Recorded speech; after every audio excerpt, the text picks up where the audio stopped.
नमस्कार दोस्तों, आज हम अपने वीडियो के माध्यम से बताने जा रहे हैं किडनी रोग में क्या खाना चाहिए और क्या नहीं। किसी व्यक्ति के किडनी यानी गुर्दे में जब कोई विकार उत्पन्न हो जाता है तो उसके गुर्दों की कार्य क्षमता कम होने लगती है। यानी समय समय पर रक्त में अवांछित तत्वों को अलग करना तथा रक्त में पानी की मात्रा नियंत्रित करने का जो काम गुर्दे करते हैं, उन कामों में कमी होने लगती है, बाधा होने लगती है। ऐसी स्थिति में उचित इलाज और औषधि सेवन करने के साथ ही व्यक्ति को ऐसा आहार लेना बहुत जरूरी हो जाता है जिसके सेवन से किडनी यानी गुर्दे पर दबाव न पड़े और गुर्दों की कार्य क्षमता में कोई कमी न आए। आहार के मामले में विशेष ध्यान रखने योग्य बात यह भी है कि ऐसा आहार जरूर लिया जाए कि शरीर को आवश्यक ऊर्जा बराबर मिलती रहे। सुपाच्य, स्वास्थ्यवर्धक और संतुलित आहार लेने से जहाँ किडनी में उत्पन्न विकार का बढ़ना रुकता है, वहीं शरीर का वजन, रक्तचाप, कोलेस्ट्रॉल, रक्त शर्करा आदि भी सामान्य अवस्था में बने रहते हैं। इस मामले में शरीर की सही स्थिति जानने के लिए रक्त की जांच और किडनी की सोनोग्राफी की जाती है, जिसे रक्त में creatinine, blood urea, cholesterol, blood sugar आदि की स्थिति का पता चल जाता है। और यदि शरीर में कोई विकृति या असामान्य स्थिति हो तो तुरंत उसकी चिकित्सा कर उसे दूर करने की कोशिश शुरू कर दी जाती है। इस तरह गुर्दे की स्थिति को और बिगड़ने से रोका जा सकता है।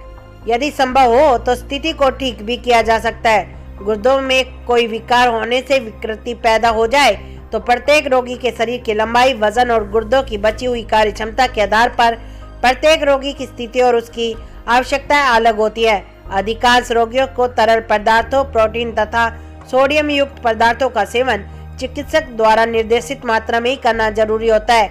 कुछ रोगियों को तो पोटेशियम, फास्फोरस और कैल्शियम युक्त पदार्थों का भी सीमित मात्रा में सेवन करना जरूरी होता है। हर रोगी के लिए अनुकूल और उचित आहार किन किन पदार्थों वाला होगा और कौन कौन से पदार्थों वाला नहीं होगा, इसका निर्णय और निर्देश सिर्फ एक कुशल और अनुभवी चिकित्सक ही दे सकते हैं, जो कुशल आहार विशेषज्ञ भी हों। साथ ही यह रोगी का भी परम कर्तव्य है कि ऐसे आहार संबंधित निर्देशों और नियमों को सख्ती से पालन करे।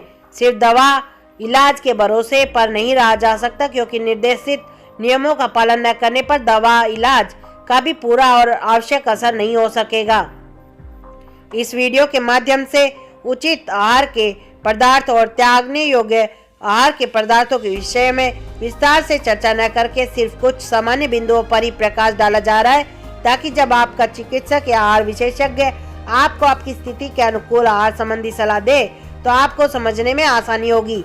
विस्तार से चर्चा करना इसलिए संभव नहीं है कि गुर्दों की जैसी स्थिति हो उसकी जांच कराकर स्थिति की सही जानकारी प्राप्त कर उसके अनुसार ही आहार द्रव्यों का चुनाव किया जाता है, और यह चुनाव रोगी की जांच कराकर प्राप्त रिपोर्ट के आधार पर चिकित्सक या आहार विशेषज्ञ ही कर सकते हैं, और तभी ऐसा संतुलित आहार लेने की सही सलाह दी जा सकती है।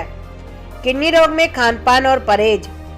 गुर्दे के पुराने रोगी के लिए सामान्य निर्देश। जो लोग डिब्बा बंद पदार्थों का सेवन करते हैं उन्हें पैकिंग पर लगे लेबल को पढ़ने की आदत रखना चाहिए और लेबल पर दिए गए घटक द्रव्यों के नाम जरूर पढ़ना चाहिए। यदि इन नामों में सोडियम यानी नमक या मोनोसोडियम नाम हो तो इस पदार्थ का सेवन नहीं करना चाहिए। इसी तरह संसाधित पनीर, डिब्बा बंद अचार, डिब्बा बंद खाद्य पदार्थ आदि का भी सेवन नहीं करना चाहिए, क्योंकि इनमें नमक की मात्रा ज्यादा होती है। अपने भोजन में ऊपर से नमक डालने की आदत छोड़ देना चाहिए। इसके बजाय स्वाद के लिए नींबू और अन्य मसालों का उपयोग करना चाहिए। प्रोटीन की मात्रा कितनी भी हो या प्रोटीन का सेवन बिल्कुल ही ना किया जाए, इसका निर्णय रोगी की स्थिति को देखकर अच्छा आहार विशेषज्ञ ही उचित सलाह दे सकता है, और वह यह भी बता सकता है कि शरीर को स्वस्थ रखने के लिए कम से कम मात्रा में प्रोटीन किन पदार्थों से और कैसे प्राप्त किया जा सकता है। ज्यादातर लोगों की जानकारी और धारणा यह होती है कि मांस, मछली, दूध से बने पदार्थों में प्रोटीन होता है, पर शायद यह जानकारी उन्हें नहीं होगी कि अनाज और फलीदार सब्जियों में भी प्रोटीन होता है। तरल पदार्थ। गुर्दों के रोगी को तरल पदार्थों का सेवन भी सीमित मात्रा में करना चाहिए। पानी के अलावा अंगूर, संतरे, सेब, गन्ना, मौसमी, सलाद भी तरल पदार्थ में आते हैं, क्योंकि इनमें जल की मात्रा बहुत होती है। जो खाद्य पदार्थ कमरे के तापमान पर तरल अवस्था में रहते हैं, जैसे सूप, आइसक्रीम आदि भी तरल पदार्थ ही माने जाते हैं। इन सब का सेवन चिकित्सक के परामर्श के अनुसार ही करना चाहिए। फास्फोरस युक्त पदार्थों का सेवन भी सीमित मात्रा में ही करना चाहिए।